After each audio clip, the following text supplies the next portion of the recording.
వర్షం పడుతుంది.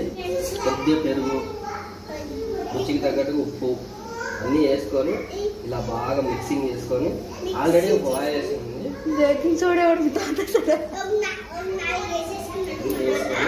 ఇలా చూడు, ఇలా మంచిగా కరకర లారేది మిక్సింగ్ చేసుకొని ఆల్రెడీ ఒక వాయి వేసింది మంచిగా కరకర లారేది